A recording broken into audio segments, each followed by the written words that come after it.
Good afternoon. Welcome to the stream. For those of you in the U.S., I hope you're having a happy Father's Day for the fathers and the sons and daughters out there. We're going to resume Essentials of Compilation. Last time we were working on Boolean logic, so variables and values of Boolean types, as well as conditionals, which is the whole point of Booleans in programming languages, to have conditional logic. And we got pretty far, but we're in some of the most complicated phases of the compiler, and it's going to be a little brain bending, not going to lie.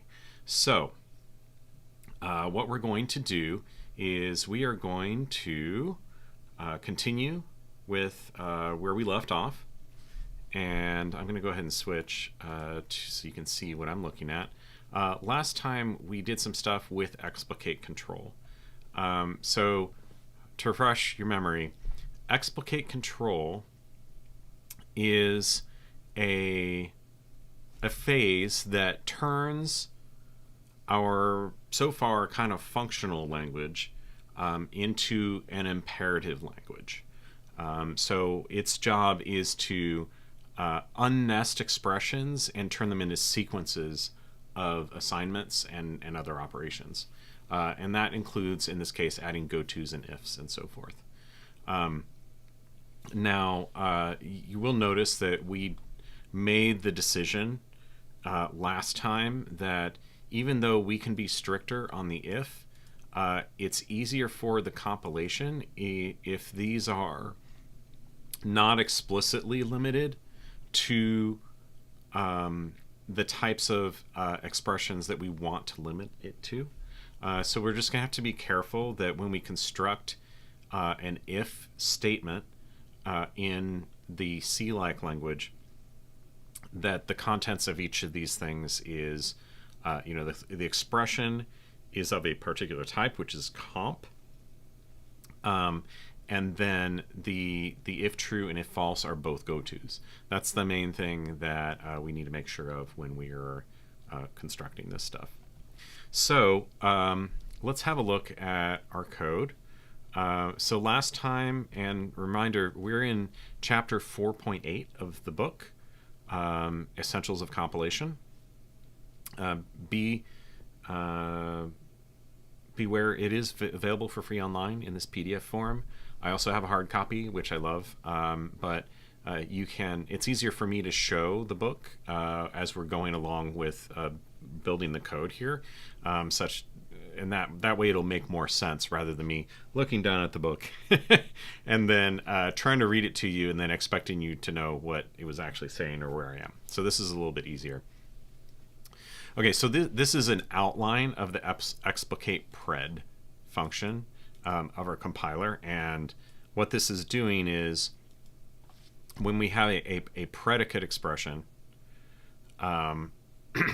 we want to turn that into an imperative statement or sequence of statements.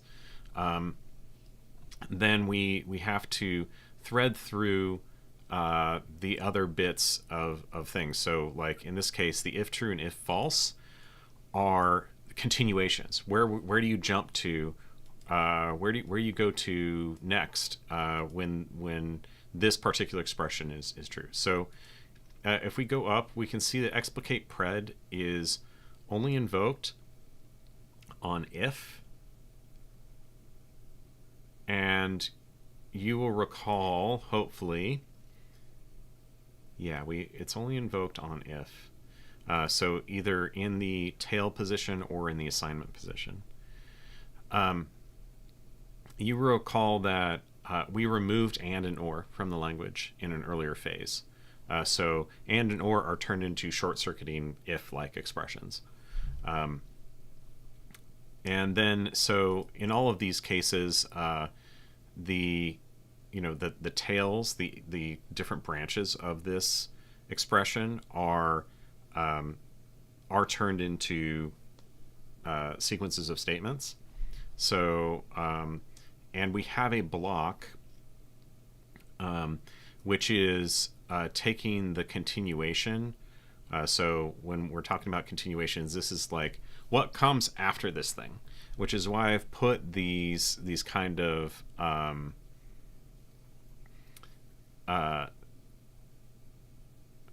sorry, I've put these ... cont there. That's saying this is what comes after the expression that we're compiling out.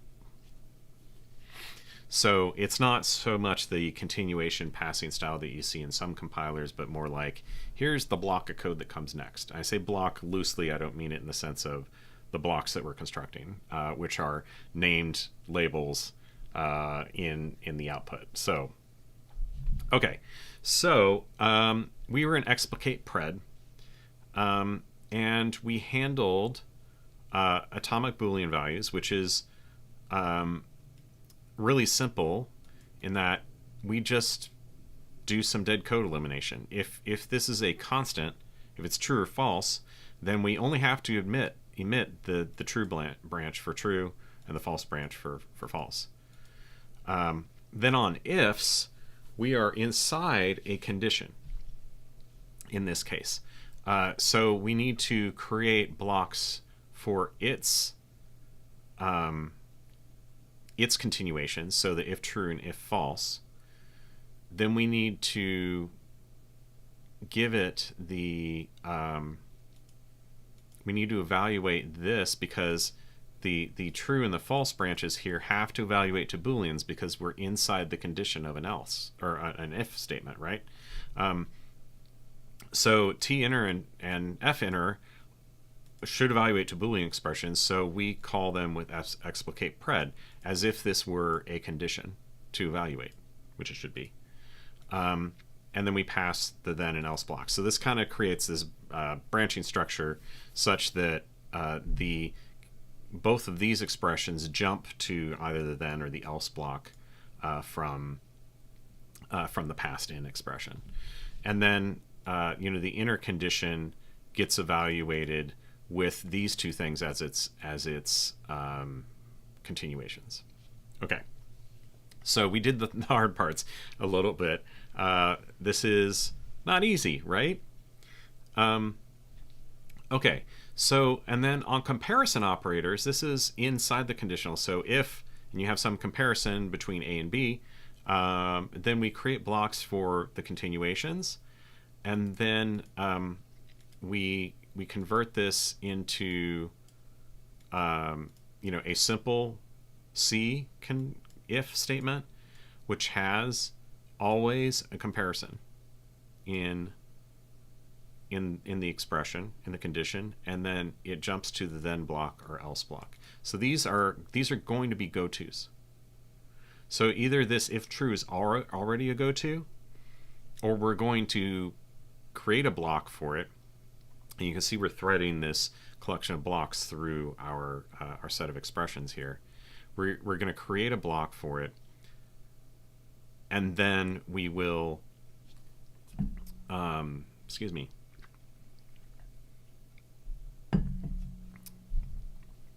and then we will jump to the block that we injected these collections of statements into. Okay, hopefully that explains enough. We have a few more things to do here. So in the case of the not, so I think that here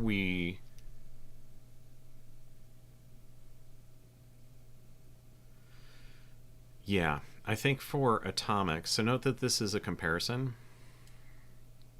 A variable we don't know the value of ahead of time, unlike the atomic Boolean, but we know that this variable has to be a Boolean. So let's do this one first. And I think that we want something like this, right? So let me outline it, and then we can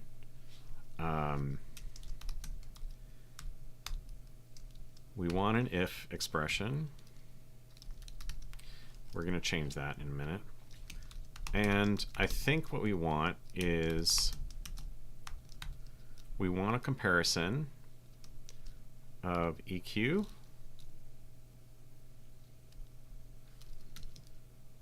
of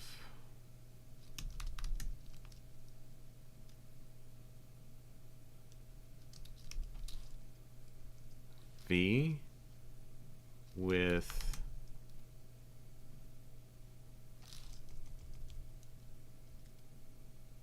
it has to be an atom here, yeah.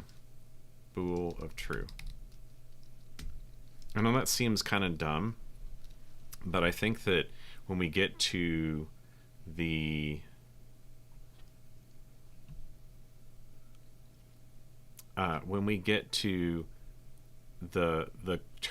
selecting instructions for this, a comparison with true is probably going to be load this variable into rex and jump if equal or something like that. So now we need our then block and our else block, and these are not defined yet. So remember that these need to be go-tos, so we have to create blocks for them. And I think that we'll just do it like this, just like we did for comp. And then we'll return B2.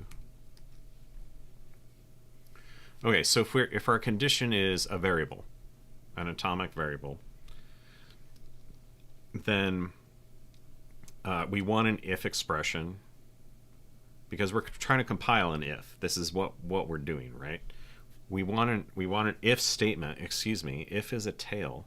We want an if statement that compares the variable with true, and then jumps to a block that we created for the true for the then branch, and then jumps to a block for the else branch.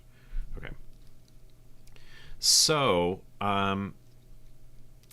let's go to not next. Oops. And I think that what we can do here. Okay, so not contains an atom.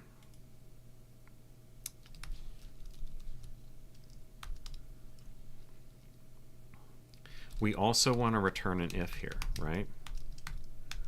So there needs to be a comparison. Remember, this always has to be a comparison. And I think that what we want is whatever this is.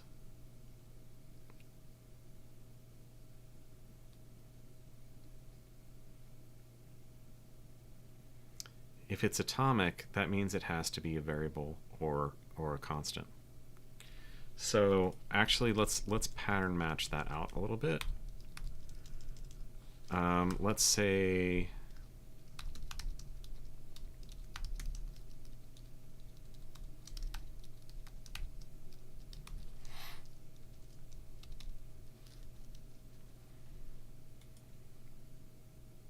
right, that's an atom. Okay, so if it's a Boolean value, we can do case B like we did before.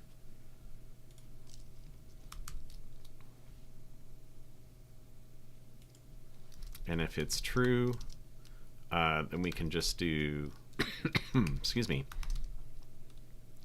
if true. No, this is if false. So if it's true, we want to negate it, right? And we don't create a new block. If it's false, we say if true, and don't return a new. Now, if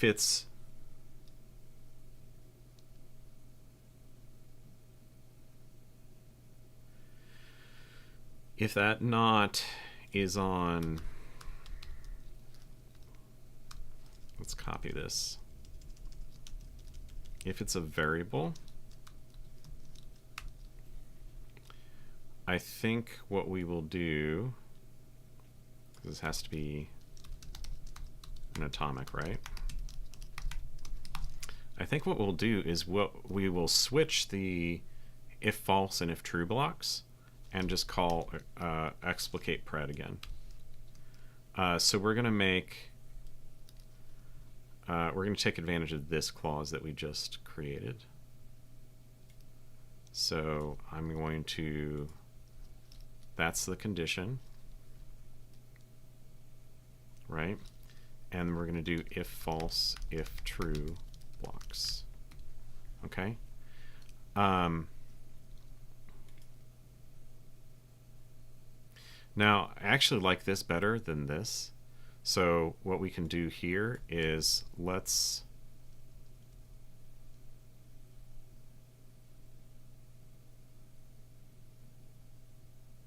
I can unify these. I'm seeing it now. Let's just call it arg. Let's get rid of this case. And this is, we just take this atomic and we put it into an atomic, and then we switch the clauses, right? Because we're negating it. So that'll let us use either this var block or the Boolean block that we did before. So that's pretty nice.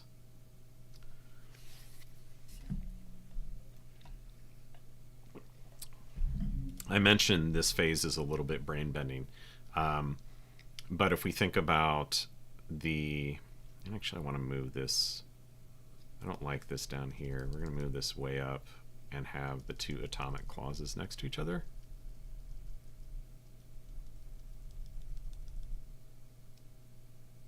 Okay.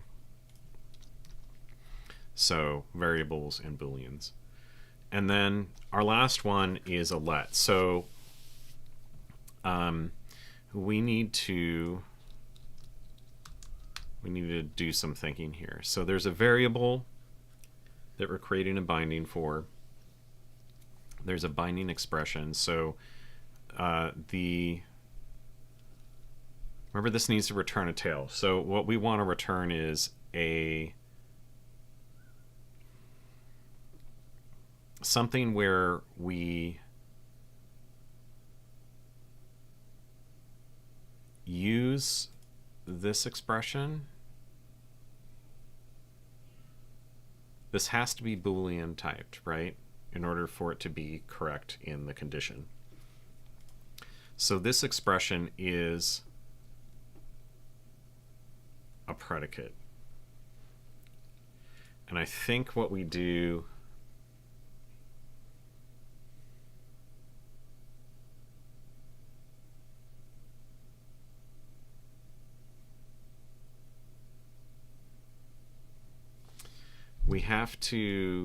I think we have to explicate tail on this. Or no. This is assignment. Let's look at what we did in explicate tail when we get a let. So we explicate tail on the expression, and then we explicate assign with the new tail and the new blocks it potentially created with that binding. And explicate assign will create the sequences of assignments. So we kind of need to, because this is in the predicate position rather than in the tail position, we need to do let's say new expr block 1 is going to be explicate pred of expr, because like whatever the value of this is, it needs to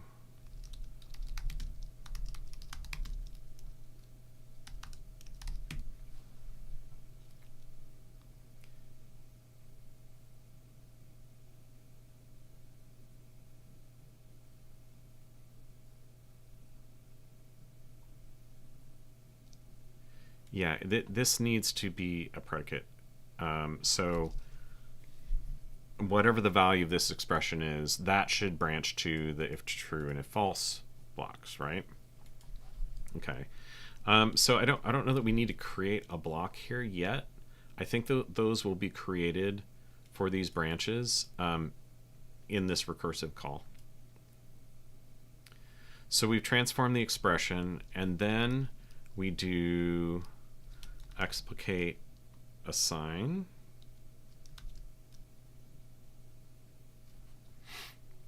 let's look what happens up here. Yeah, we give it the block, the variable, or I'm sorry, the binding, the variable, the tail, and the new block. So, okay. So we're going to do explicate assign. Yeah, that matches. So we'll do binding var new expression and the new blocks. Okay, so that wasn't as bad as I thought. It's just we need to make sure that, yeah, we should look at explicate assign to see that that makes sense. But like logically, I'm thinking that because this is a let binding, you want to make sure that after this variable binding is created, that it flows to the next thing, which is going to be evaluate this expression and then branch on it. So I think that this is correct. Whew.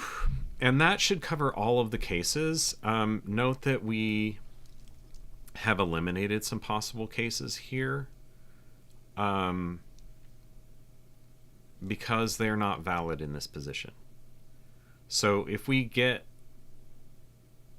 an atomic int, we should panic because there should not be integers in that position in the conditional.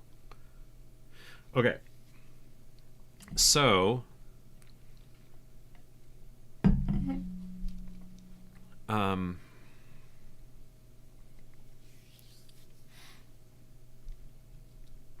let's look at here. We can close that. Let's look at our book and read a little bit. So this is the stuff that they were suggesting. Now we have the limitation in Gleam that there are no global variables that are mutable. So this is why we are always returning the new expression and the blocks. So we are injecting blocks where needed in all of these branches down here. So, and honestly, this function is the only place we're really creating blocks, and that's so that we can jump to them by name in an if. What I want to see here is, does the code we're generating make sense? And it maybe doesn't need to be a one-to-one with the stuff in the book. But for example, I would like it to look like this. So this is a good test case, I think. And our tests are going to be broken right now. So we need to change this to see if and elmon if. And then we're going to, can we rename that? Nope. So let's do search and replace of LMV with elmon if, replace all. Okay.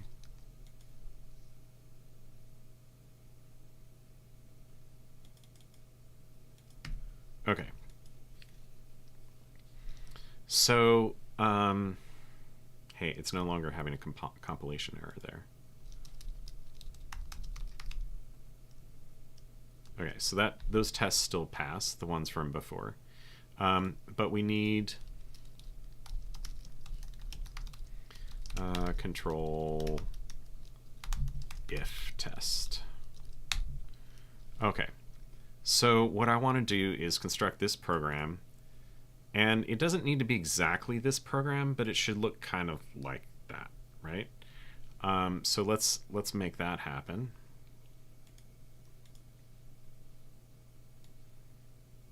All right, we're just going to set this side by side so I can read. Okay, so our input program is going to be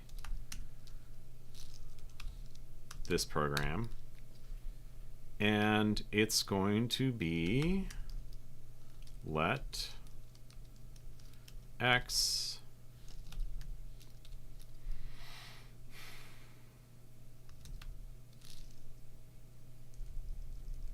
Primitive operation read. And the expression inside is going to be lmif.let y.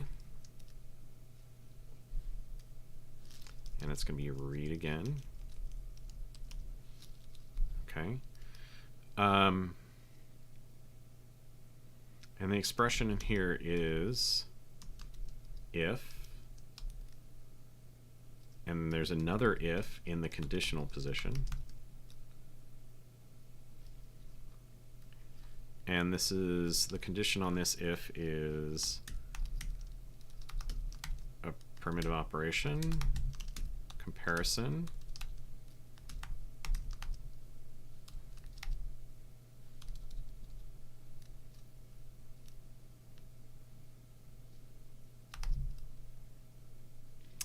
oh yeah, it doesn't have,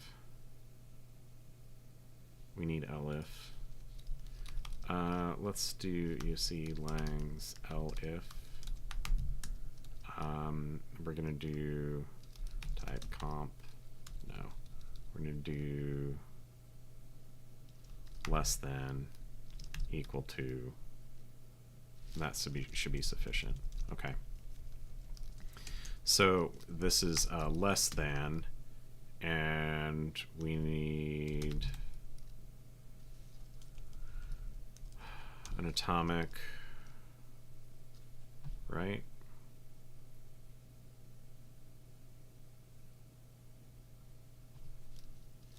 No, this is already atomic.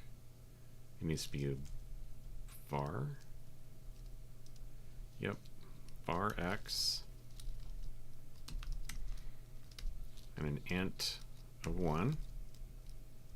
Okay, so that's our condition. And then we're going to return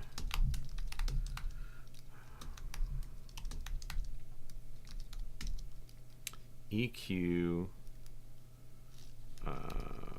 var x 0. And here's the else branch, eq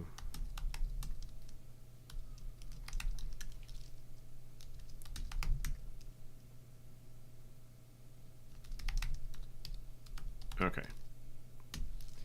And then this is going to have two branches, and it's going to be a primitive operation of plus, and that's going to be var y int 2, or it's going to be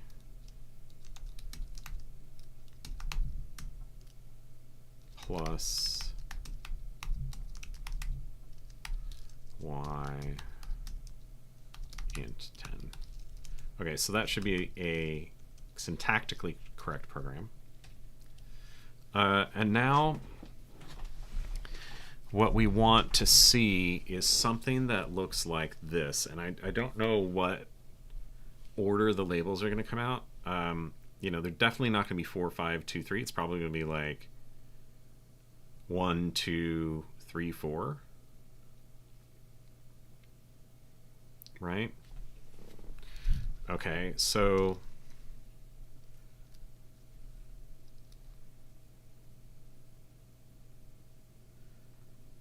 let's find out.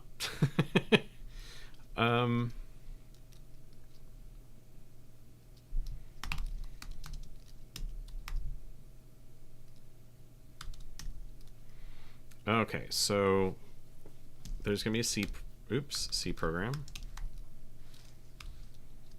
And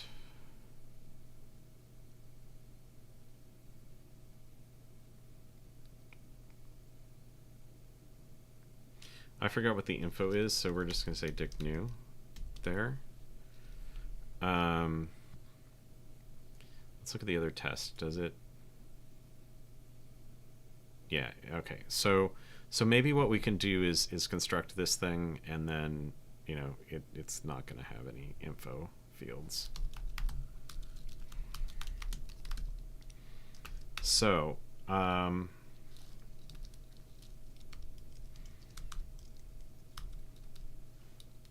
so we're going to have a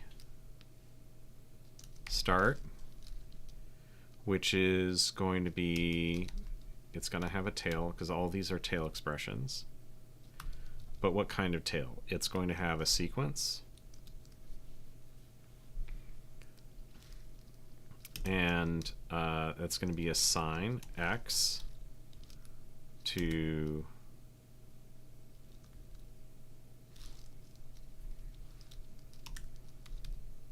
read, right? And it's going to sequence that with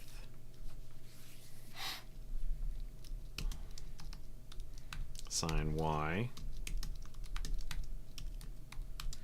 The funny thing about this is, you know, we are creating a primitive, or like an imperative language here, but it's still like nested data structures. It's not like a flat list of statements, right? The sequencing is like part of the data structure. Okay, so I'm getting a little bit off track here. So if is a tail expression. So what we're going to see there is we definitely want to see that this is a comparison operation of less than and variable x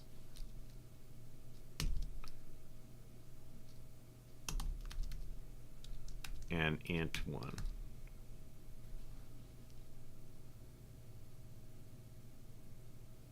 Okay, and then there should be a goto. And remember, I thought that this was going to be 1, 2, 3, 4. So let's say this is block, if true, we're jumping to block 3, and otherwise we're going to jump to block 4.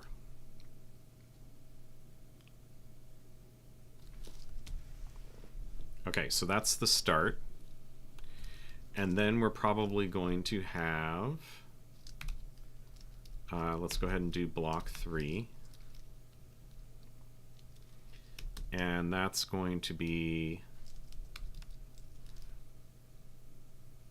an if, which will be always comparison here. Always comparison equal. Okay, and variable x and int 0. And then this is going to be 1 and 2 rather than 2 and 3. I don't know why they started at 2 in this example. Okay, so always a goto here, block 1, block 2.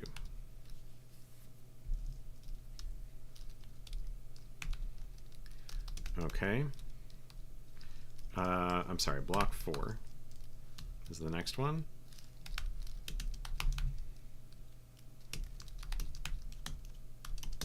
Again, we're doing a comparison, and it's equal. Variable x 2. And go to block 1. Same as before. So go to block 2. Go, go. Go, go, go. Okay. And then finally, we're going to have block 1 and block 2. Let's go ahead and put block 2 in here. Remember, it doesn't actually matter which order we emit this in, and the order that it's stored in the dictionary is undefined, so we don't really care about that, and the assembler won't care either. Okay, so block 1 is going to be, needs to be a tail, and return is a tail.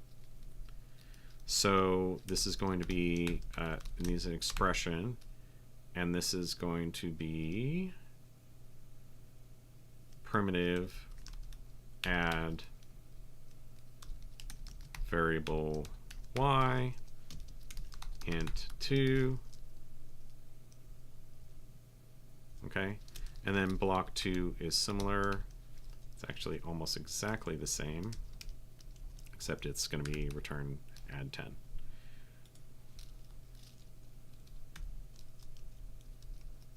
Okay, and then it reformatted for me. Okay, so why do I have extra parens there? Or no, it's just got one more character. No extra parens. Okay, so we think that these are going to be equal. So let's do p goes through explicate control should equal p2. And I think that this is going to fail. Honestly, there are bits of this algorithm that I don't know are correct yet.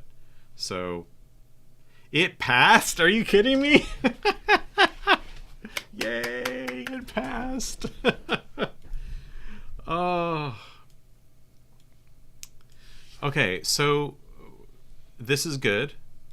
This means we understand the algorithm well enough to go from this kind of very functional expression to what is the imperative equivalent, as well as understanding about the order in which blocks will be created. The interesting thing here is that we know that these two will be created because they're the first, because they're the then and the else branch of the outer if. And then they are passed as continuations into the inner if. So, yeah, I think our understanding is pretty good there. I still feel like, oh gosh, there's got to be something that I'm missing here. So, what we should probably do is do some additional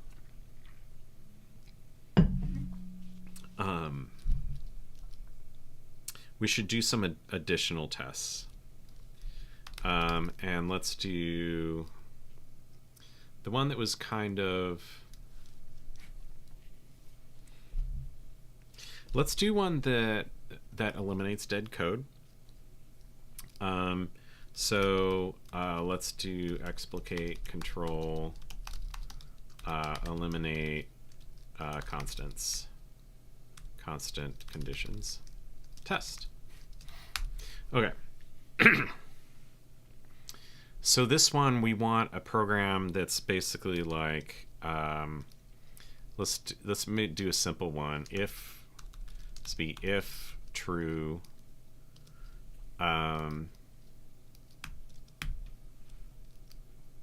this is, let's see. Let's just do that. That's really simple to evaluate. And then we want to do, let's do like if not.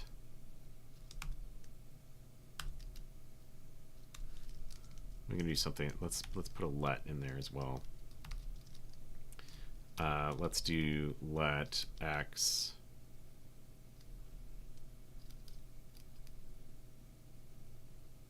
t, and then do if not x, then 1 or 2. Okay, so let's think about what this would look like. So this should evaluate to return 2, right? Because we see that this is a we shouldn't create any blocks. This is a constant.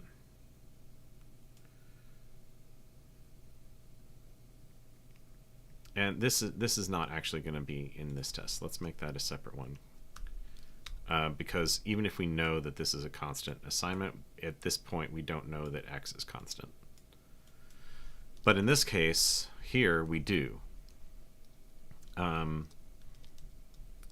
The other one I actually want to do is if not false, right? 1, 2. Okay, so in this case, we're going to emit, because this is constant, and our optimization we did here is, well, for not, just switch the branches, and then you are and pull in the condition that's the argument of the not, and then you see you'll see that this should just be 2. And for consistency, let's do that.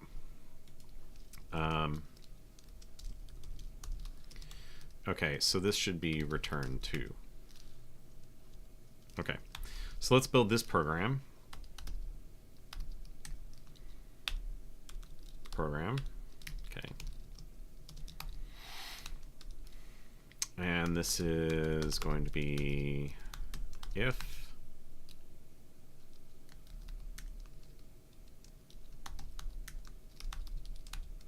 true,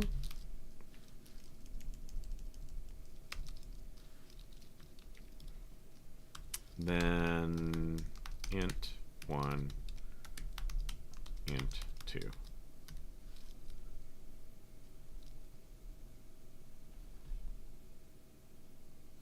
Okay, so this needs to be, I need to wrap that, right? Okay. So then let's do p.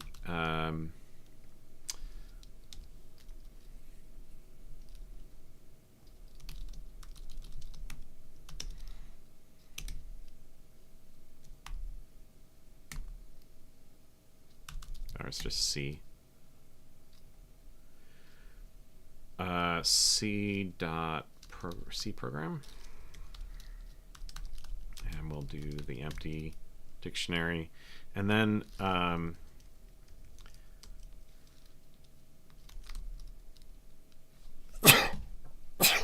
excuse me. This is going to be like we've done before. Just start is going to be the entry point. And then this is going to be, this is a tail, right? So it's just C return. Atom is an expression. Int is an atomic. And it's true, so we're going to return 1. That's what we said it was going to be, right? So P explicate control should equal P2. Okay.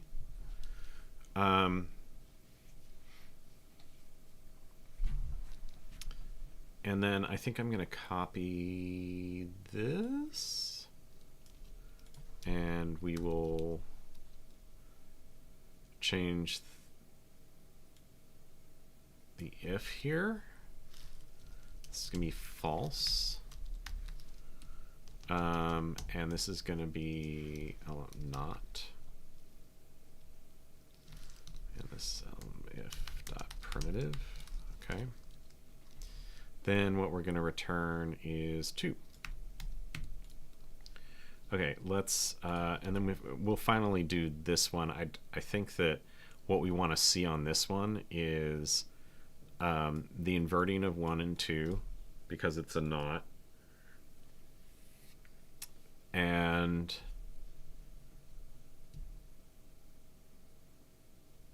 we'll compare x with true, or x with false.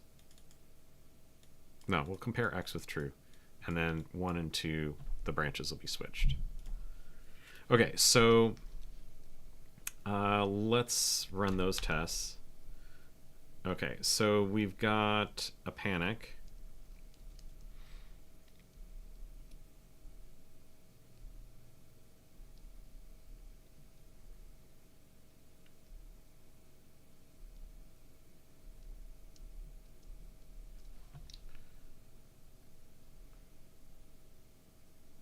Okay, and I don't actually know which one it is. So I think it's the second one, because we expected 2, but it's returning 1.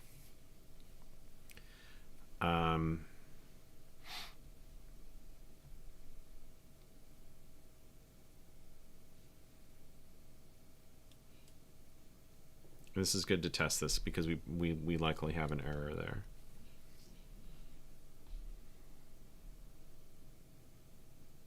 not false, right?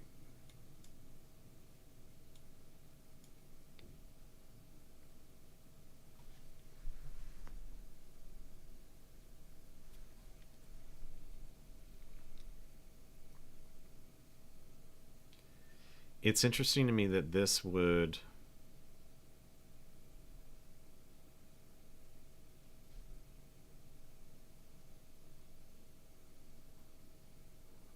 we need to close a lot of these other things. Let's look at our explicate predicate for not again.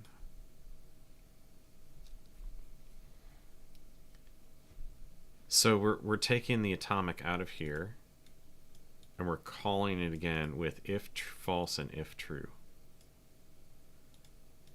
So we're switching them, right?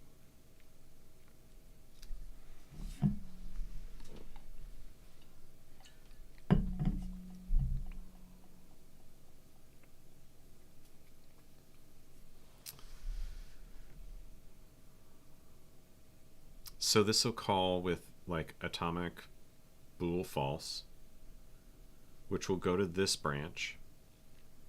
The value is false will return if false, which would be the if true, right?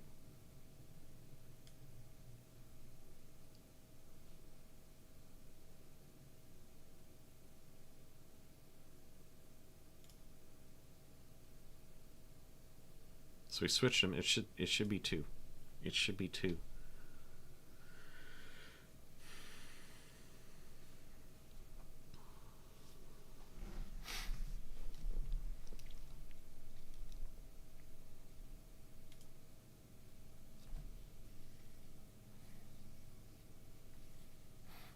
I think that this is the correct way to think about it.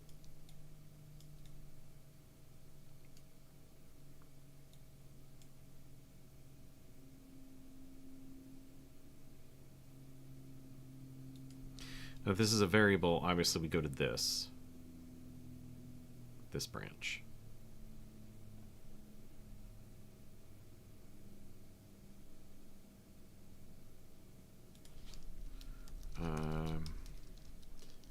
I'm just going to say invert the branching.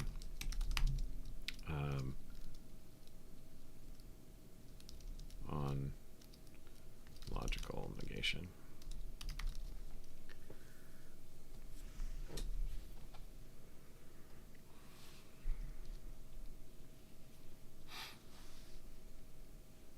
Because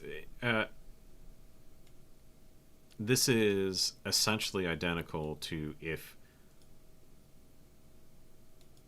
you flipped it, right? And you did the other branch when this is true. This argument is true. So I don't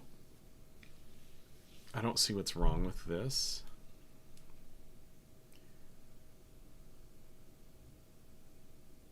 Right? If we get a Boolean atomic, which is what we would be passing through here, this is Boolean false, so we're going to get atomic bool, the value is false. We branch on this, and we return the if false block, right?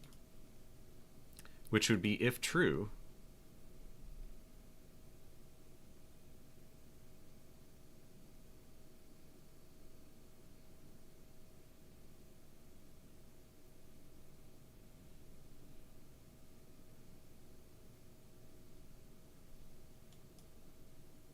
So I do have my brain broken. So let's think through what is the logic of this. Not false is true. It should return 1, not 2. Okay. That took me way too long. Why didn't I see that? All right, let's run the test. Okay, so that passes. This one is interesting, but I don't think that it's what we want. I think we want to test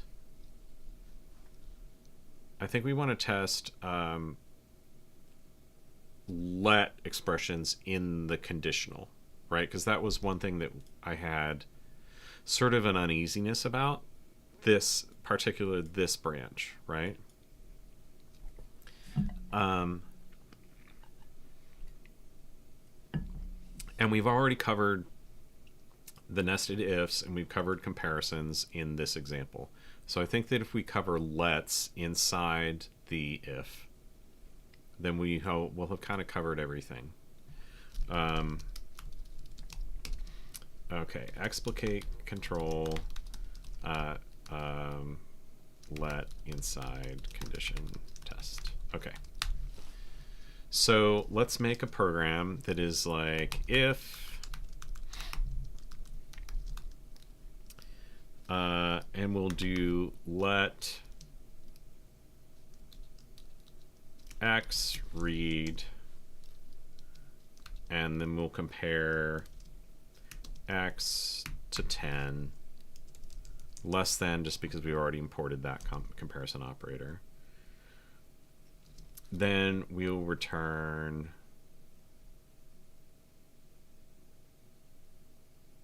one or two. Okay, this is really dumb, but it covers the let inside the expression. So what do we expect this to be turned into? We expect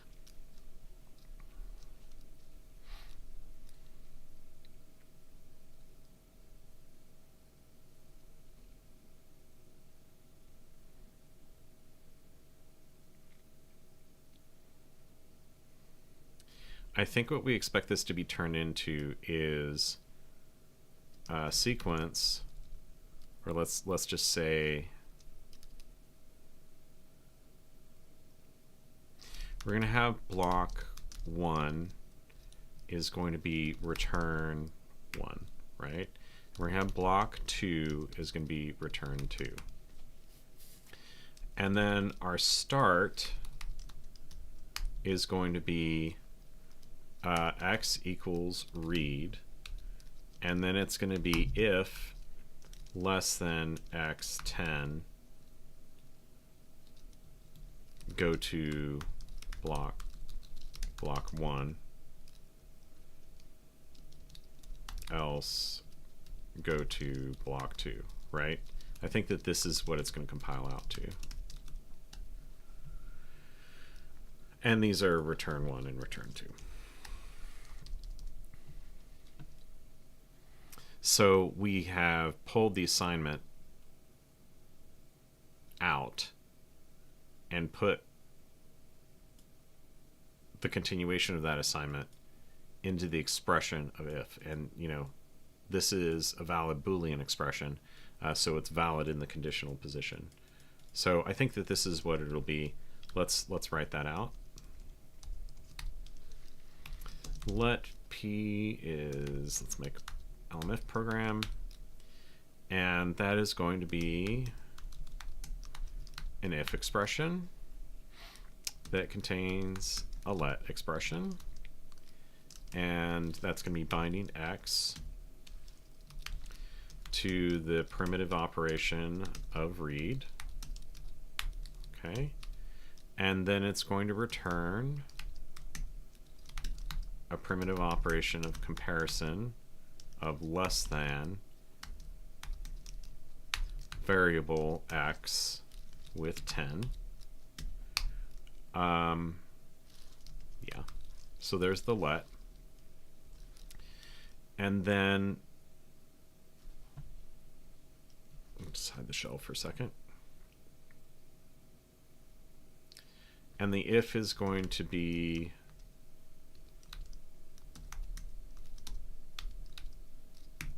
the then branch is going to be returning 1, and the else branch. Okay, so I need to wrap this. I'm sorry.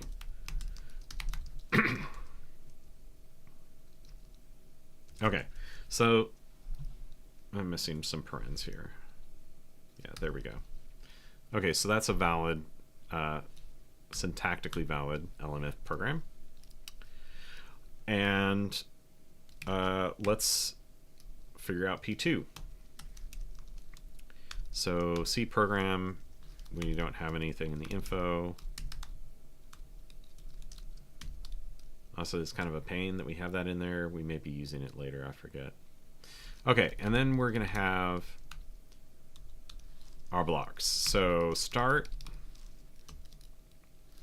we said was going to be a sequence of assign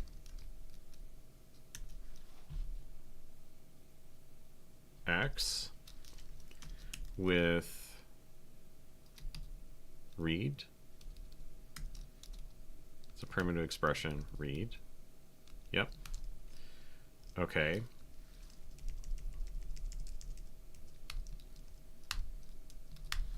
And this has to be a tail. So if, and we know that it's always going to be comparison. We need less than variable x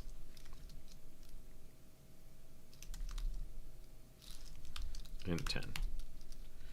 And then there's going to be a goto of block 1 or a goto of block 2.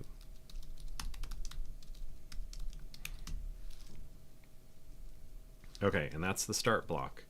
And then block 1 is a simple return.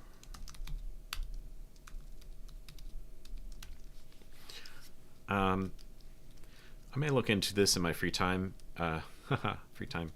But it would be nice if the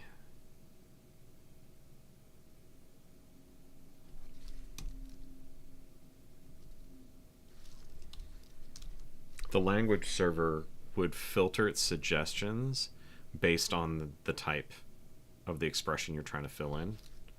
I know that's probably not the easiest. Oops. And we're going to do block 2 returns integer 2.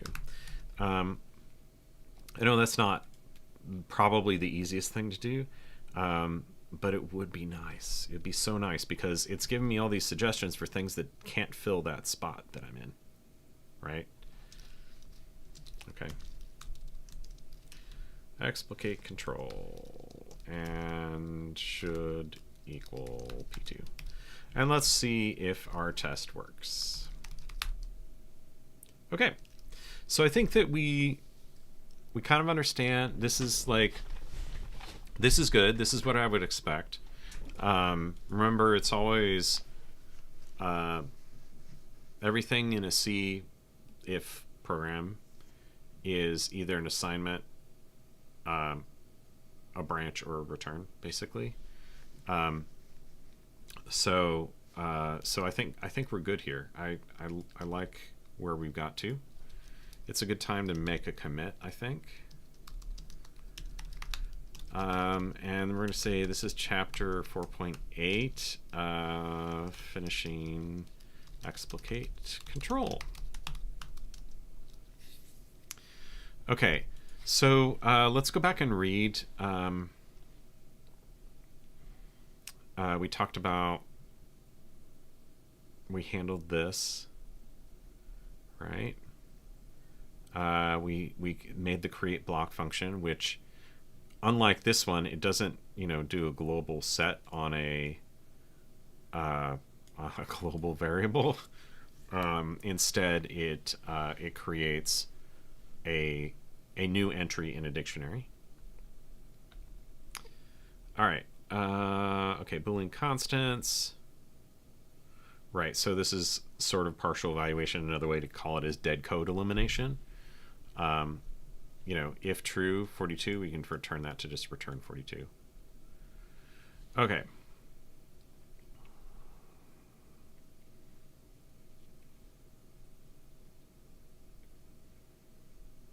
Okay, so the way in which the shrink pass transforms logical operations such as and or can impact the quality of the code generated by explicate control. For example, consider the following program. The and operation should transform into something that the explicate pred function can analyze and descend through to reach the underlying EQ conditions. Ideally, for this program, your explicate control pass should generate code similar to the following. So here's another test case that we can do. So we should take this program and run it through shrink and then explicate control, I think, is the answer.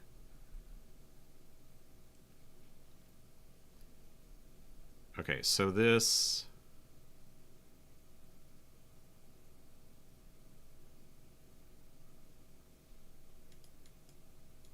Right. And here's our exercise that we've been doing. Let's make this last test.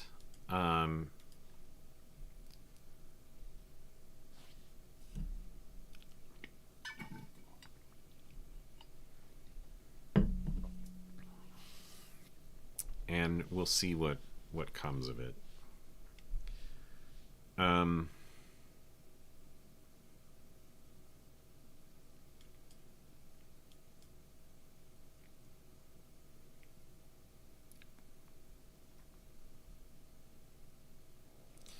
Okay, so this is actually needs to go through other phases than shrink, right? Because it has not, there's no variables in here, but down here there are variables, temp1 and temp2, right? So we need to do, I think it's to remove complex operands. Yeah. So let's see, let's call this explicate control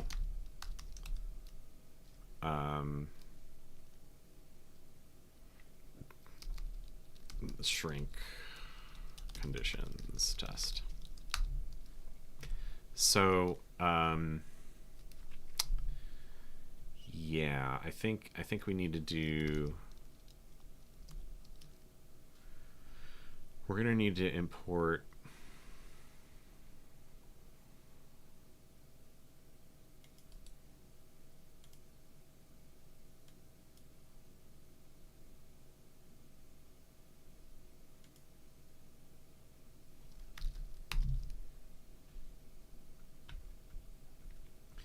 so we need to make elif an elif program. This is if, and this has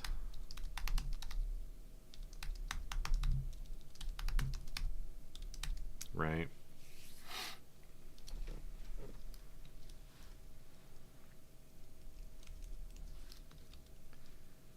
And this is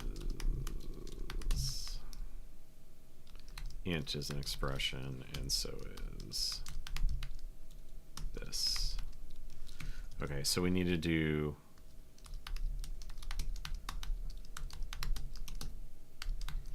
comparing EQ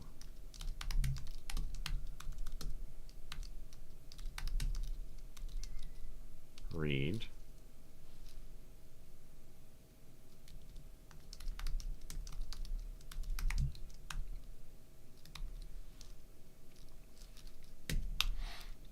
and then let's just copy that because it's the same expression but with a different value there. What do we got wrong?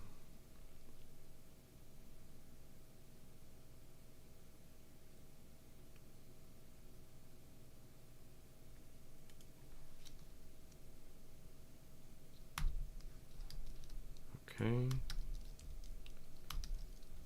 Okay, so there's our elif program, and now we need to look at our other phases, because I think that remove complex operands, does that this turns it into elmonif, right? So we need to do and let's go ahead and type out our C program, because I think that that's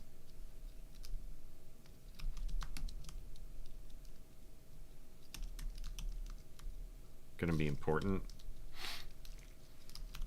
to know ahead of time. So we're going to do, again, from list.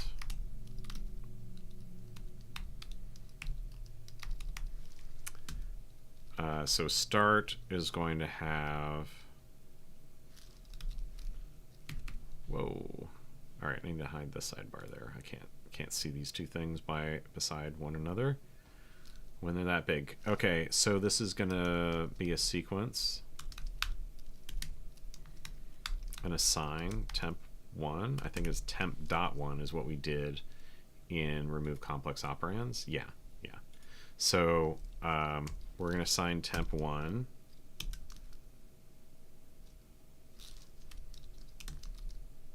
with read. And the tail is going to be an if.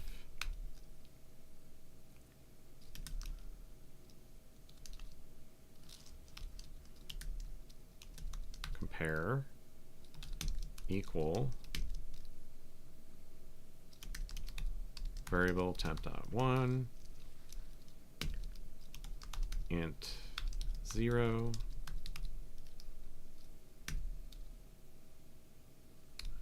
okay, and then we're going to go to, and I think that it's going to be, this is, oops,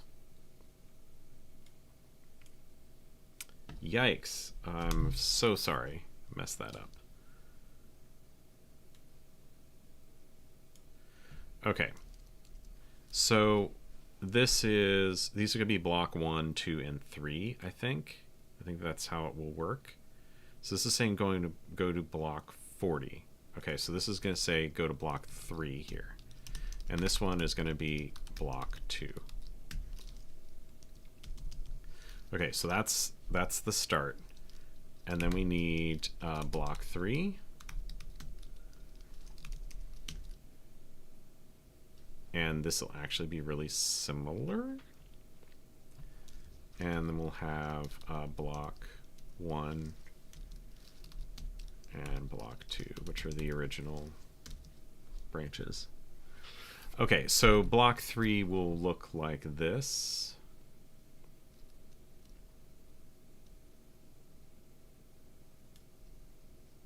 Except I have this wrong. And these need to move up. Okay. So this is, wait a minute. Okay. This one matches with that one. Okay, so I need another parenthesis there. Okay. All right, and then this is in block 3 as well, but this is going to be temp.2. And this is going to be going to block 1 and block 2. And then block 1 is just going to be return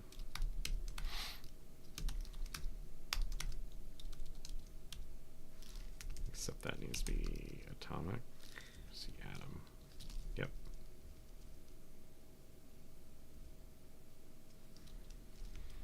And this will be the same, except it's going to return 42. So this feels like what it should be. But we're going to have an interesting pipeline here. So this is going to be, we're going to take our original program, which is an elif, and pass it through multiple phases here. So we want to do remove complex operands.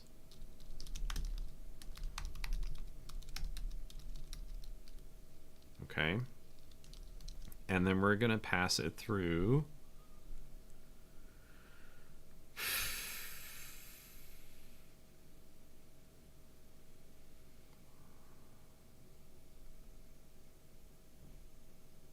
shrink.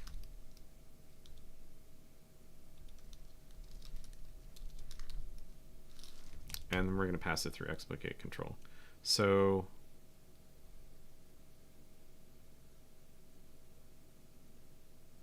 no, I'm sorry, that's the wrong order. It's shrink first. Shrink first and then remove complex operands. Right? And then explicate control. P2. And I think that this is going to fail. And I think that there's something probably in our implementation that, like, I'm going to miss. If this passes, I'll be so ecstatic. Okay. Oh, it has no self value, so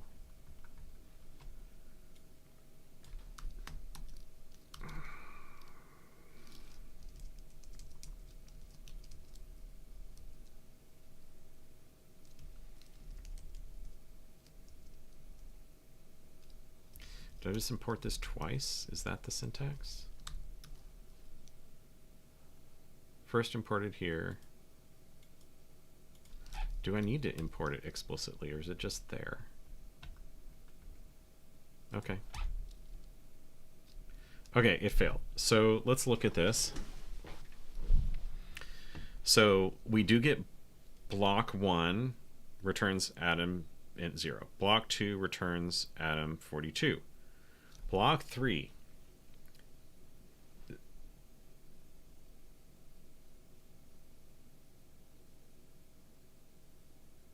what's different here? Okay, so start the sequence assign temp1 to read.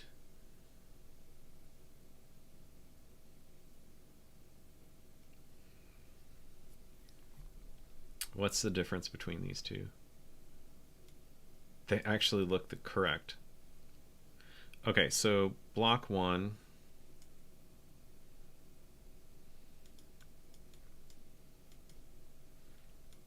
return atom int 42. So sequence to read, and then if equal int 1. Okay, so I have some I think I have a mistake in here. So I didn't translate it correctly. Yeah, here. I just have a typo. This is comparing to 1 down here. That should solve it.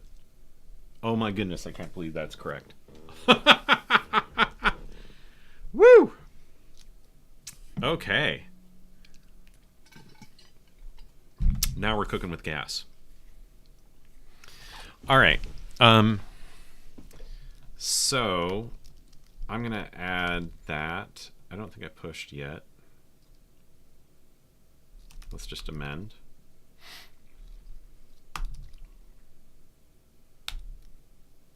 Okay.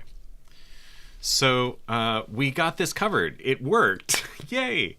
Okay, so this is showing me that, like, not only are these phases working in isolation, but they're also working together, which is exactly what you want to see. Okay, so I'm gonna put this back out to full, and then we're gonna read a little bit, and then we'll jump back to the code. Okay, the select instruction pass translates cif to x86 var if. Okay, so we have our x86 if with variables, right? No, we don't. We have x86 if, which is the one without variables and just registers. There's x86 var, which is kind of like our one that we had before, but it had variables in it. The registers were kind of explicit. Remember, we didn't need derefs because we had variables. Derefs are only for when you need to spill onto the stack. So, interesting. So we need to make x86 var if. Do they define this down here?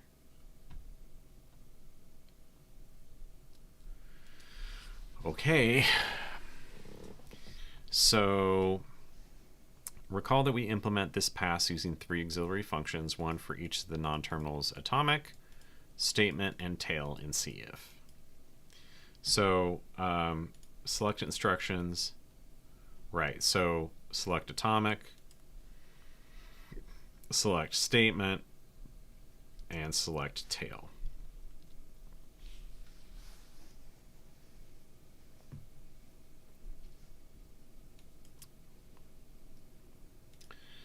Okay, for atomic, we have new cases for Booleans. As previously discussed, we encode them as integers. So true is 1, false is 0.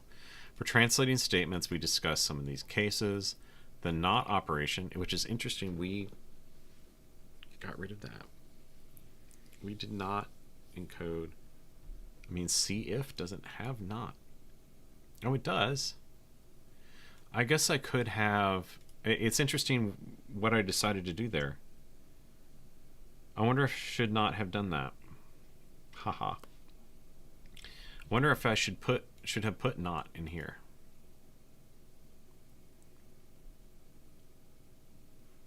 In explicate control. instead of inverting the clauses. Well, that's incredibly confusing, Edward. While true, bool not true equals false. If not true equals false. Not true equals true. Yeah.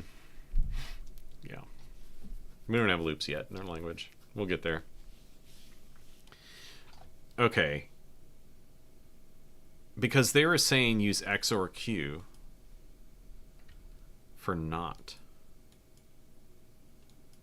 But if what we have done is eliminated not by inverting the flow control, then we don't need X or Q.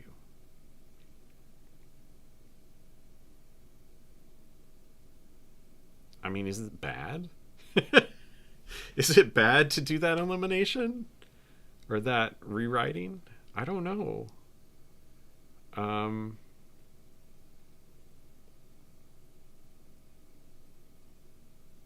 I guess we can go back. We can go back and do...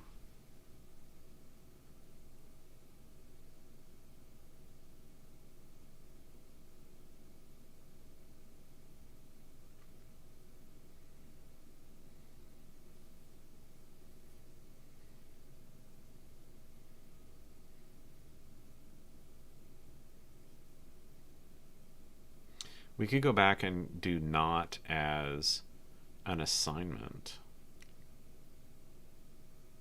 with the not operation.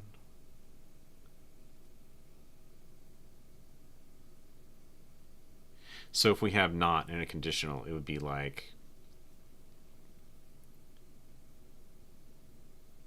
turn that into an assignment and then use the variable that was created.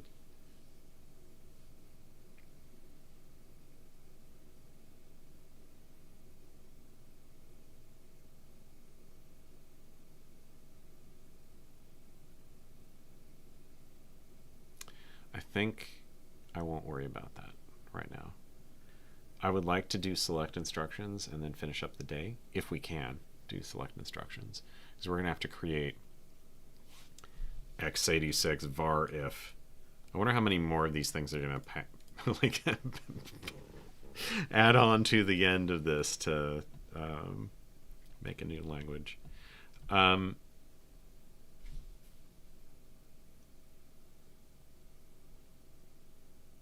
Okay, so let's ignore the not operator, because in our implementation of explicate control, we eliminated not by swapping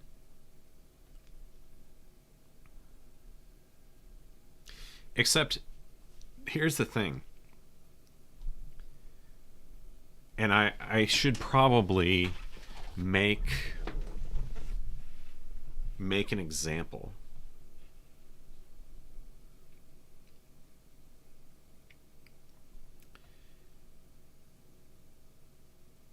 Where not, the not expression isn't in the conditional position, because then we still need to implement not. And let's see up here, explicate assign.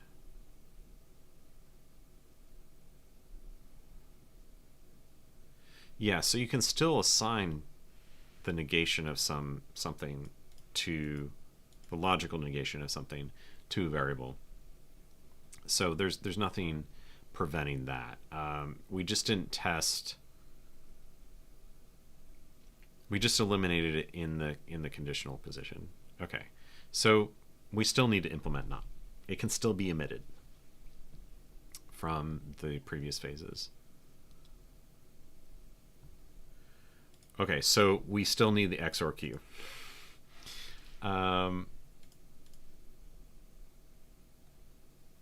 Yeah.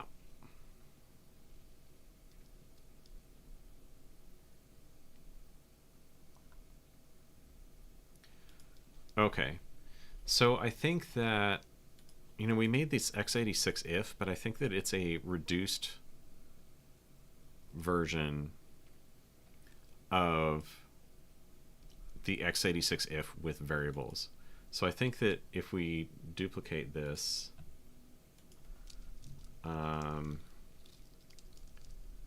and they do var if, here, rename please,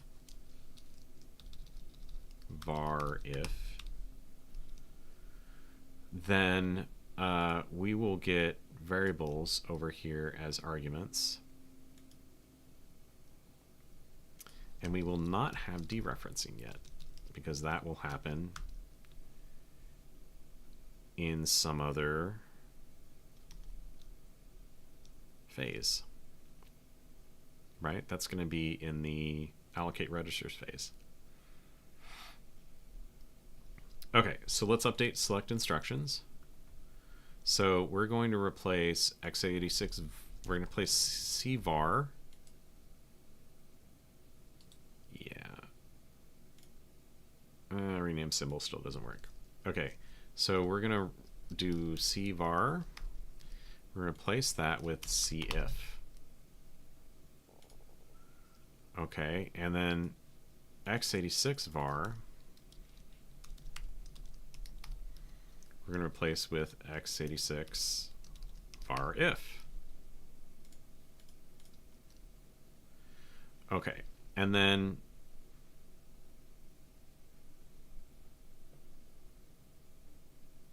why do we need this?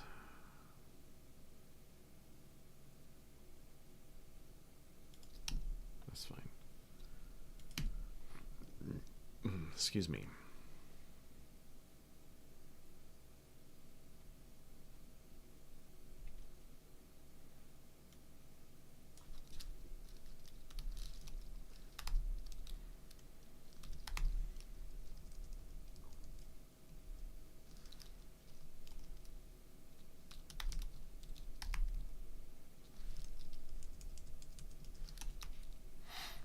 Okay, so we need to fix this.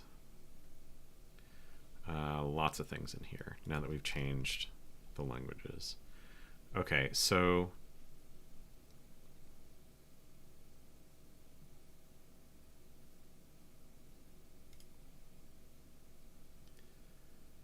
I don't know that this is correct.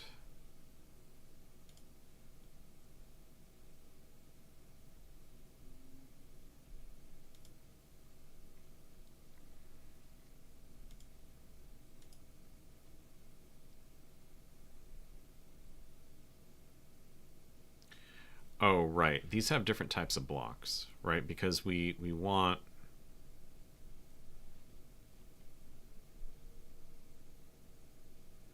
it's actually closer to x86 var than it is x86 if. So let's start this over. Not completely.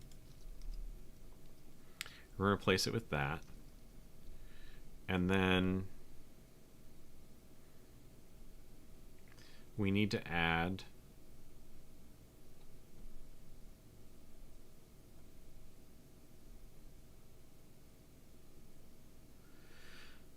the operators here, right? So we need these.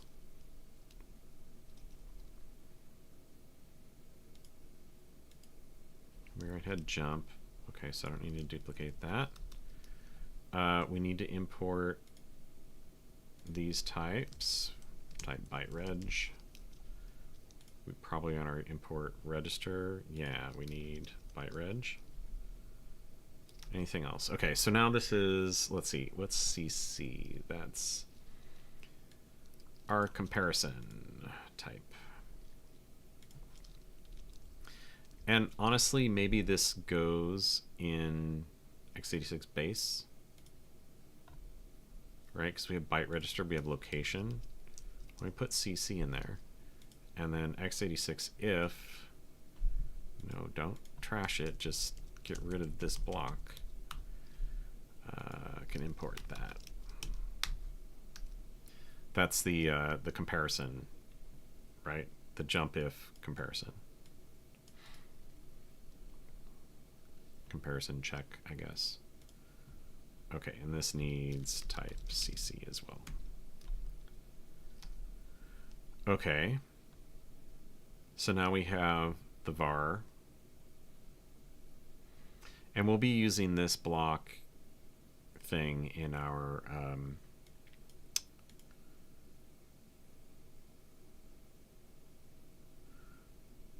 liveness analysis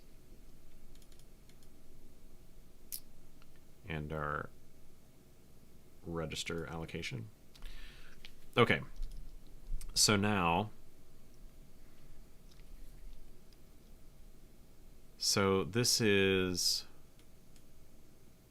for atomic, we have new cases for the Booleans. As previously discussed, we encode them as integers.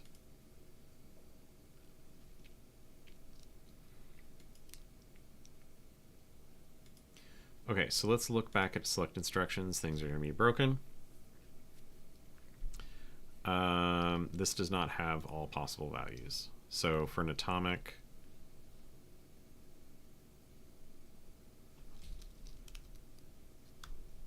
let's just add the missing patterns. So here we have a bool. If that's, that's an immediate value, right? So we can do k. This is what they're talking about in this first thing. Oh, that's funny. It does false alphabetical. Okay, so if it's true, we're going to return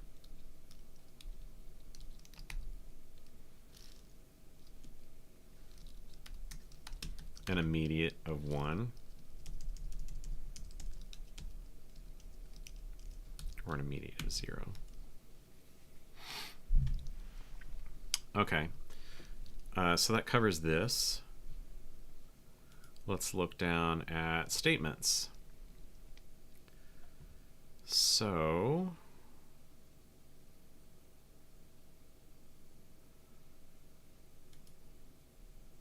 why don't we have it add the missing patterns here.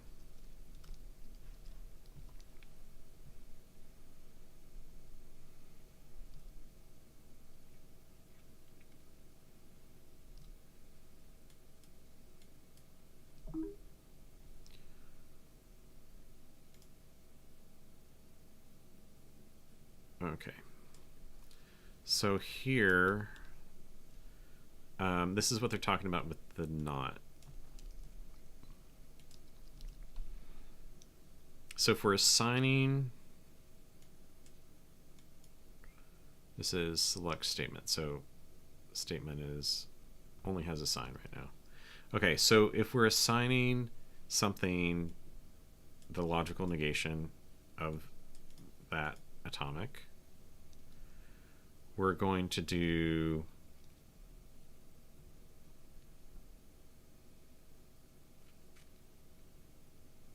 right, we're going to do this. Move the argument into the variable. So we'll do it like what we did it for if move q, and we're going to select ATM of A.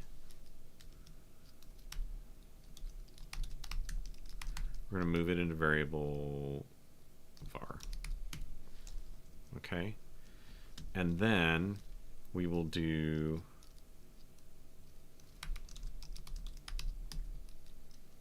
XOR Q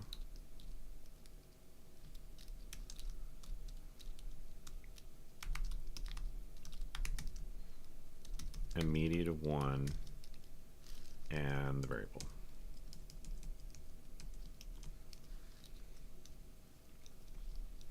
Okay, so that does this operation.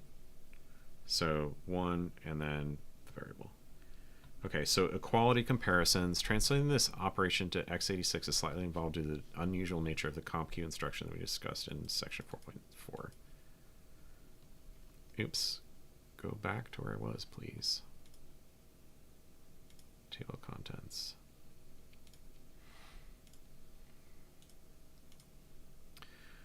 Translating an assignment with an equality on the right-hand side into a sequence of 3 instructions.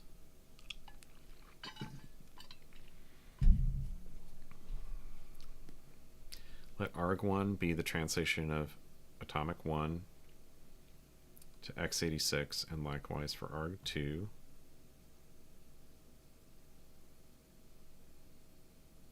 Okay, so so we need a special case.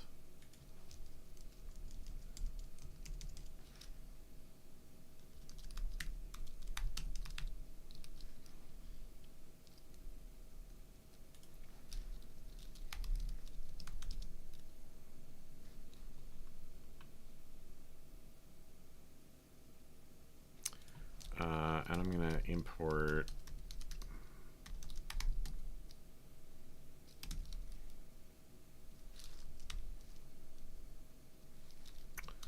we need to do EQ specifically. Or we can just import elif. I kind of don't like that that has to be like kind of global everywhere, and we're leaking across phases here. Let's, oh, well, that's not what I wanted. We'll go ahead and add the missing patterns. So the EQ has a special case, but the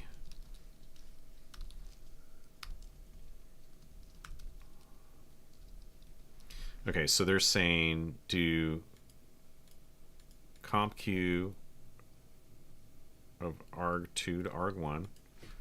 Okay, so that's going to be comp q. We're going to select atomic for arg2 to arg1, so it's backwards. A. And then we're going to do set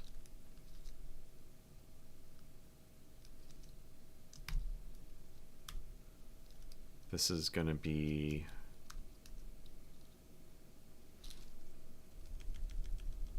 E, and then it needs a byte register, which is going to be AL.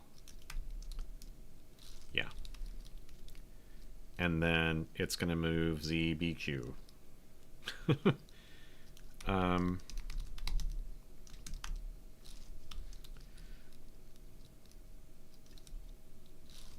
AL into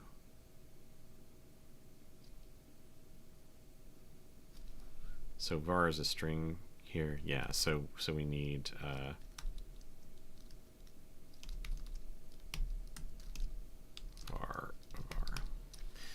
Okay, so you know, I was reading up. I don't necessarily agree with this particular construction. I was reading up previously on this x86 64 cheat sheet, which is really great, by the way. And I think that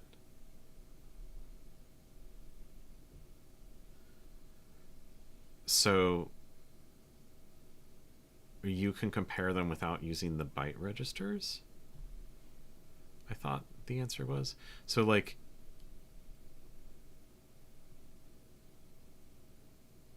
there was no reason not to. What was I seeing?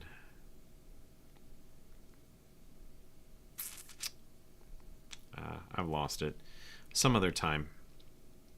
Okay, because I want to finish right on time today. I'm going to go see my dad for Father's Day. So okay, so we've translated this assignment into these three instructions. Okay, and then the last one is going to be we need to branch over the different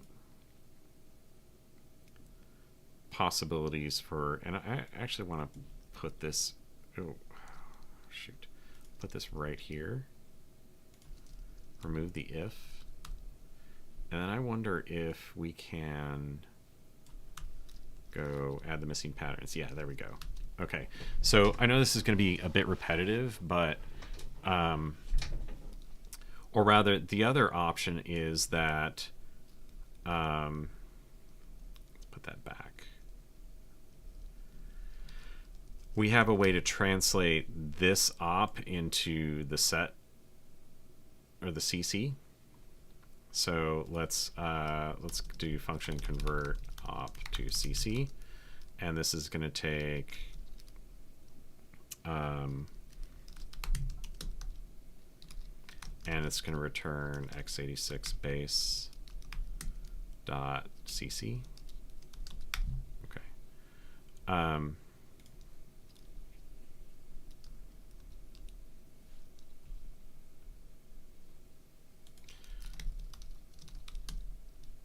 No, don't fix with assistant. What's wrong here?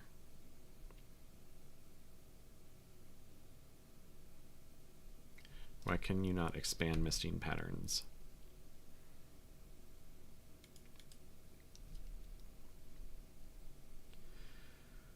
Okay. The translations for other, but use different condition codes for the set instruction. Yeah. So, so we basically have this.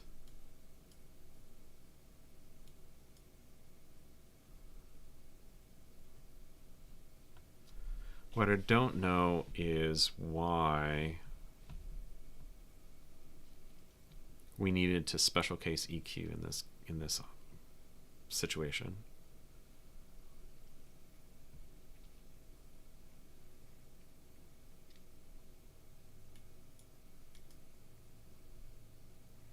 Okay, what do they talk about comp Q in this section?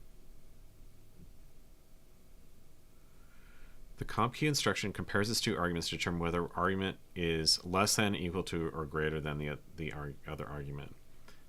And then you show the order of arguments and where the result is placed. The argument order is backward. So you put the second argument in your comparison first. It's placed in the E flags register, right? Can't be accessed directly, but can be queried by number of instructions, including the set instruction.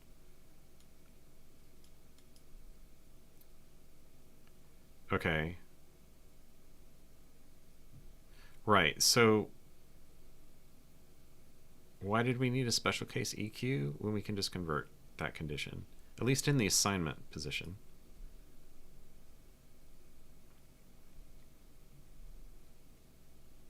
Okay, so set must be a single. I don't know why there's not a set Q. Okay.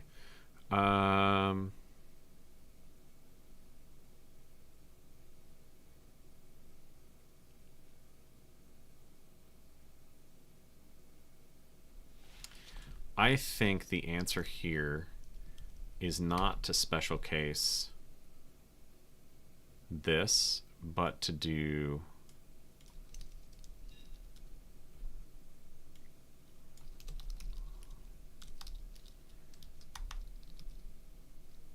and then we'll implement this. Okay, so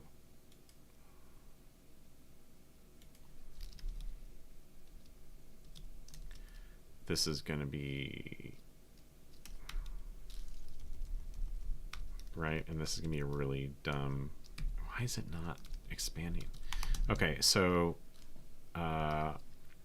let's just pull up elif here and EQ, LT, LTE, GT, GTE. For Pete's sake.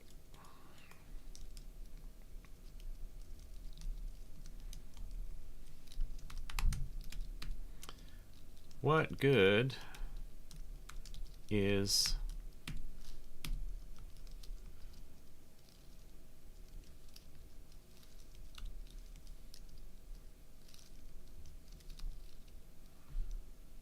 the assistant if it's not going to actually help you? Okay. So now we need to handle these other options in the tail position. So we handled it in the assignment position. All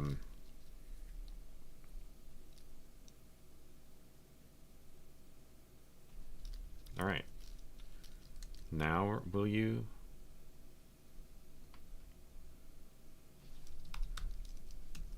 Add missing patterns. Thank you. Okay. This one is easy. Go to is easy, right? Okay, we're gonna, can we jump back to select instructions? Okay, so go to L is jump. It's basically this. Label. Easy peasy.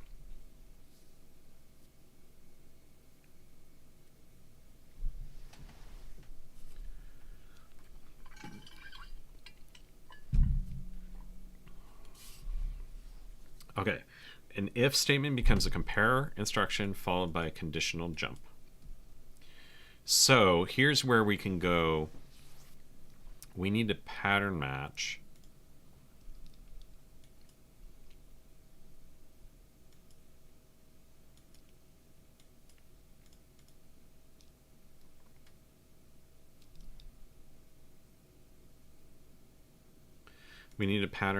the condition, because this must be a comparison. And then what we can do is put in panics if there's anything other than that. So also it should be go-tos.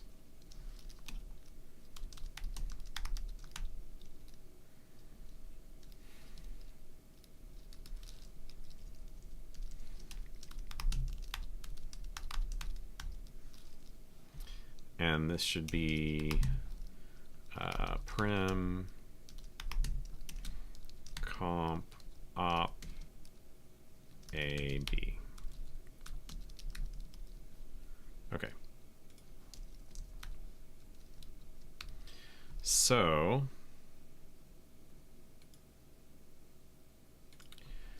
this is going to be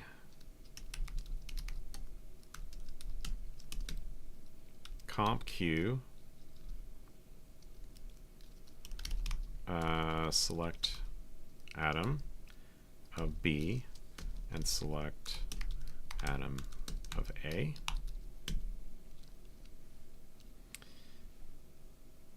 And then we're going to pick a jump based on the op. So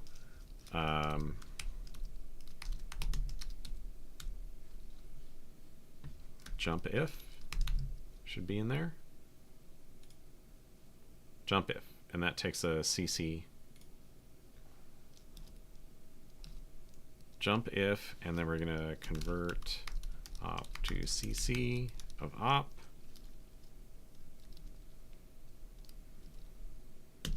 We'll jump to L1. Oh, and this, I'm sorry, I put curly braces there. It should be square brackets because it returns a list. x86 var if, and then it's an unconditional jump if that did not work. Okay, what's wrong here? All right, so what we're doing here is we're enforcing that we should be handed, if we get an if, it needs to be a comparison, and then the if true and if false needs to be a, and we're just gonna say panic as invalid. What do we want to say? Well, we're gonna say invalid if expression or statement. Okay. And then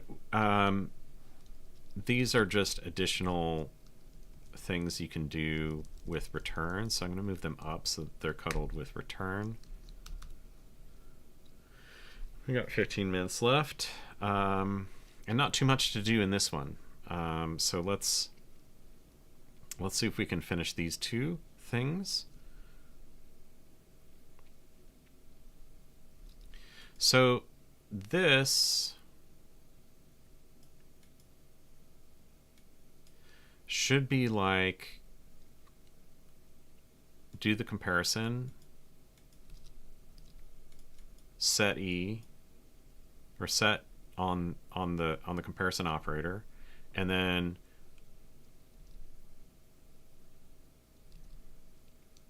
move ZBQ into RAX, and then jump to conclusion, right? So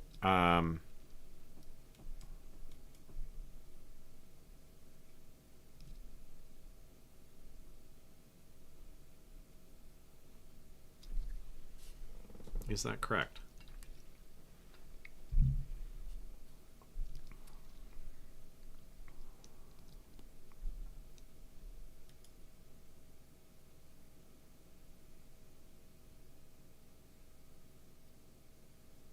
Yeah, if it's a return, that's like our logical return from our main, right?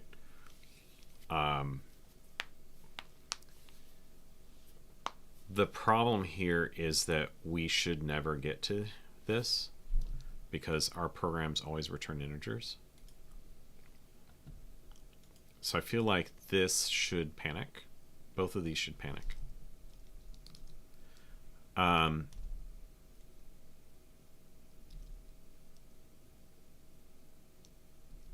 We should never produce a return with a comparison.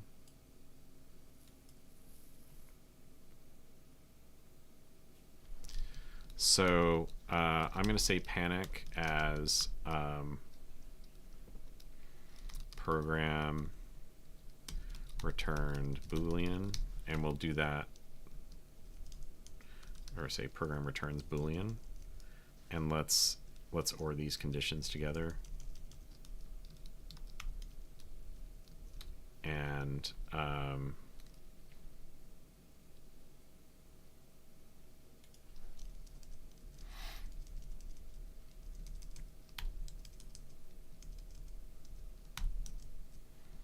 let's just turn those into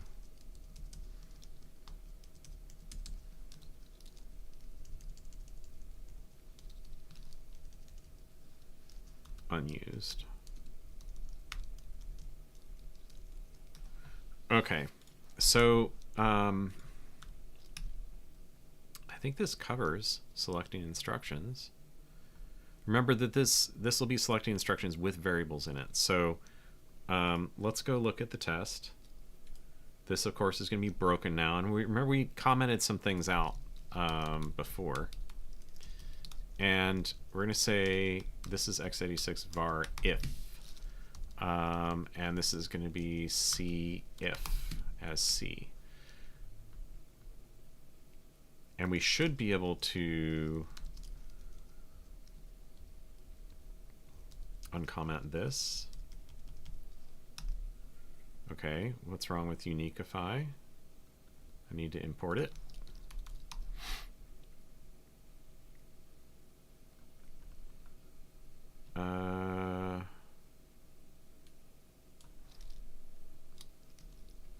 We're going to import lvar, but we need to replace all those with elif. Elif.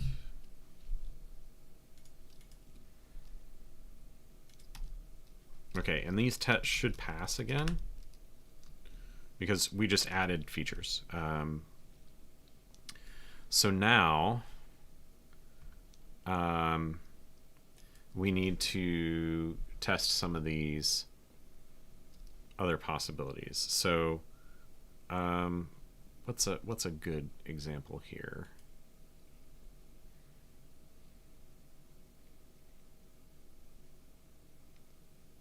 The other thing we need to do here is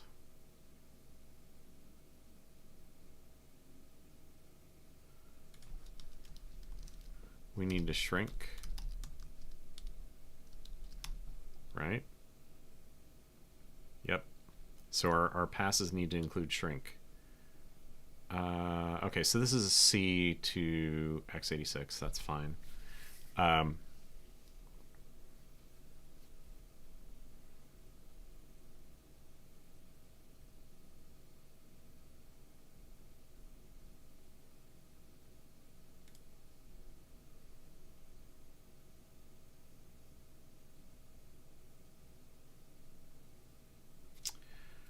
Okay.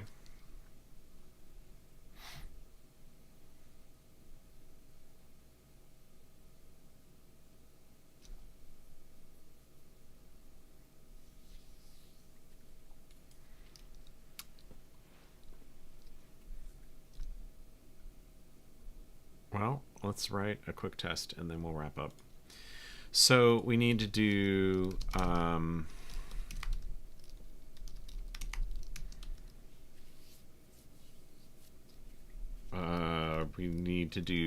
branches test, for lack of a better word. So let's come up with a program. Maybe we can use something that we did in explicate control as an example. Not in there, but in the test.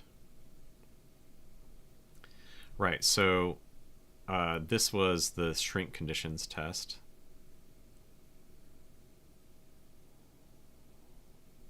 So let's take this P2 and then let's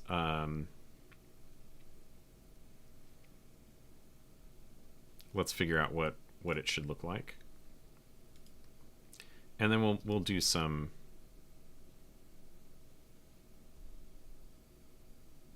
additional stuff there. Okay, so that's our program. Let's do remember this. Let's go back to the example up here. So this is what the C example should be. Let's figure out what the x86 example should be. And that'll be a pretty good place to stop for the day, I think. So we're going to have a program. And that's just going to be dict from list.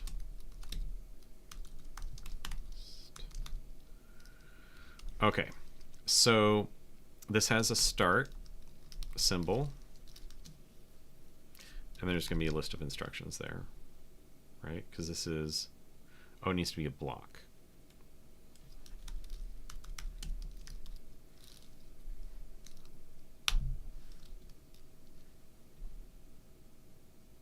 And the block has a list of instructions and interference graph. Okay, so we're gonna try to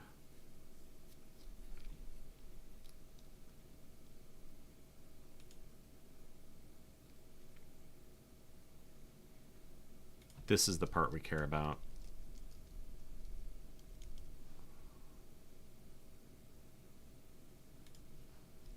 I kind of want to make a new function here.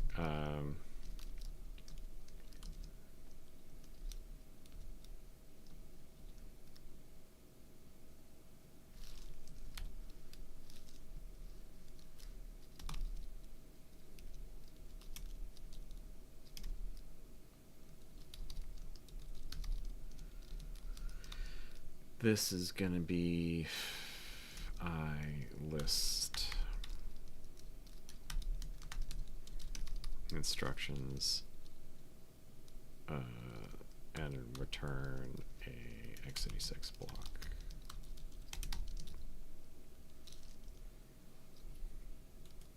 And that's just going to be like this.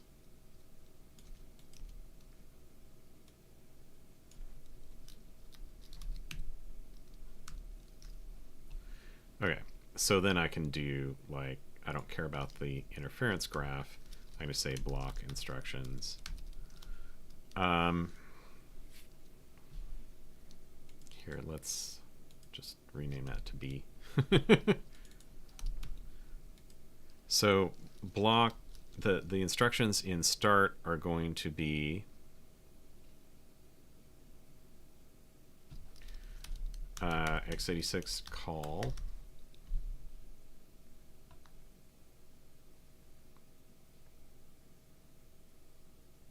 Call queue. Is that what it is? Yeah, call queue.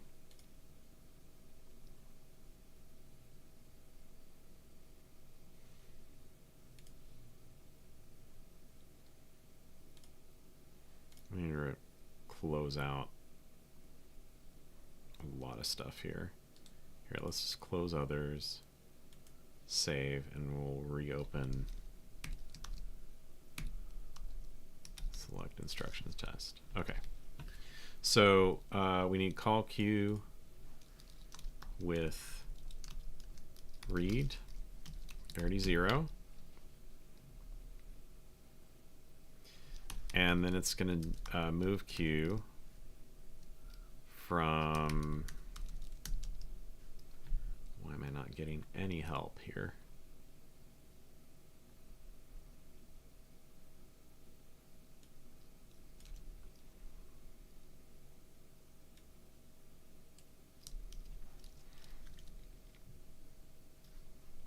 And we have this variable temp.1.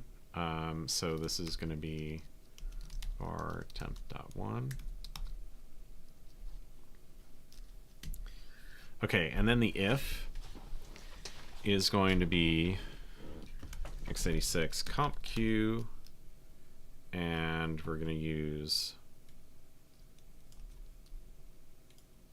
the comp q goes backwards, so we have x86 int 0 var temp1. I've got some problem here.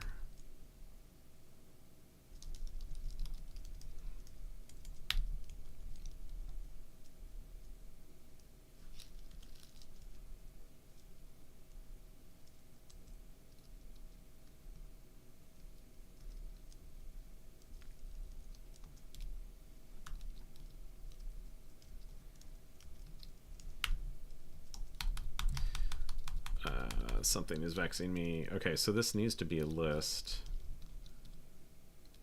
and then close that paren, and there's another paren. That's the problem. Okay. This is not int, this is immediate. Okay. So we're checking if temp1 is equal to 0, which means we do set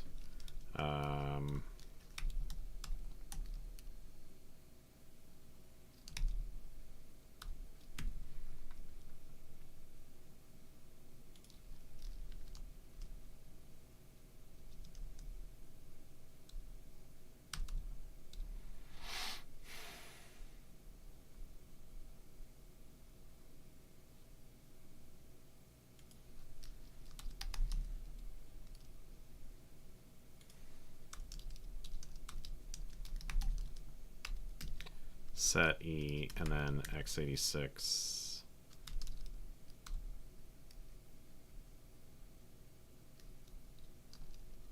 base L, and then okay, so we're comparing, so that would be 0. I'm running out of time, folks.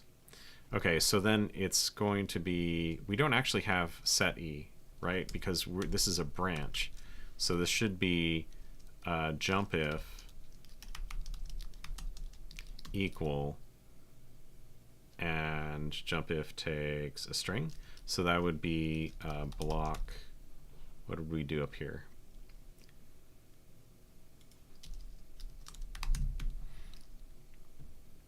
Block 3. And then an unconditional jump to block 2.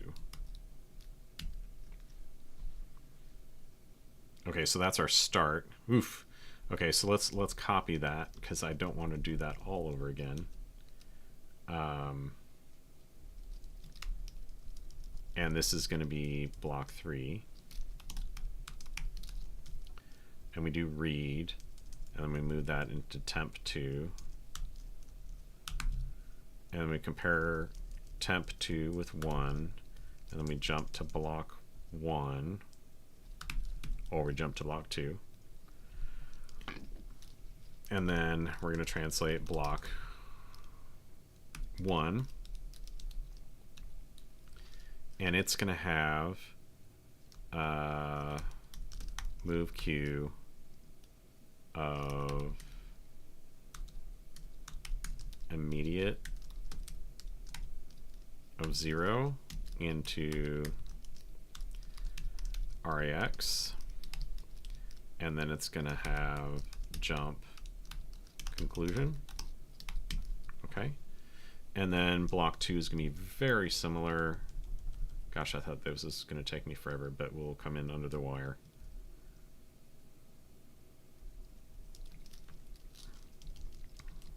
Block 2 is going to do 42, and then jump to the conclusion.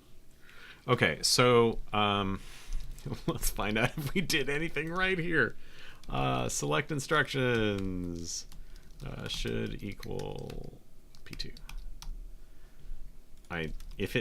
Whether it succeeds or fails, yeah, we got a lot of issues there.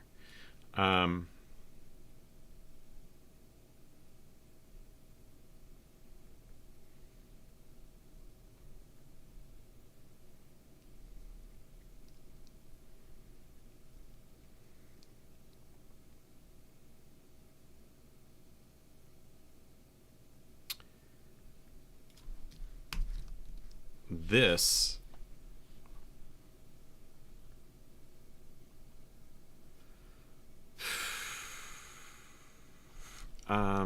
here's the problem. I think it's that we are initializing something in select instructions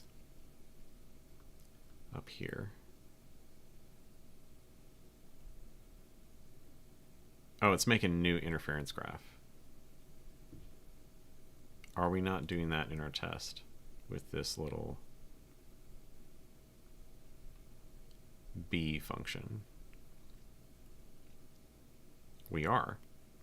So what's the problem?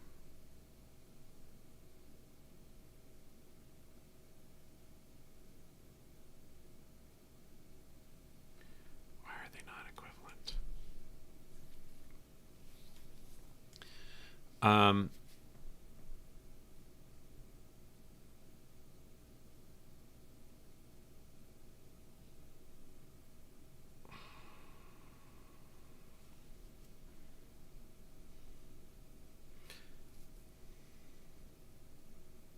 I think that what I want to do next time, we're going to wrap up now. I think what I want to do next time is change this test so that it only checks that the instructions are the same. So we will do, rather than a full should equal, we will do the blocks, like look at their instructions individually. So like we'll loop through our expected program here, or we'll just take out this dictionary and we'll loop through it and go, do the instructions from this block look the same?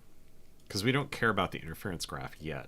That was a convenience for the following phases, but we don't care about it yet. So, okay.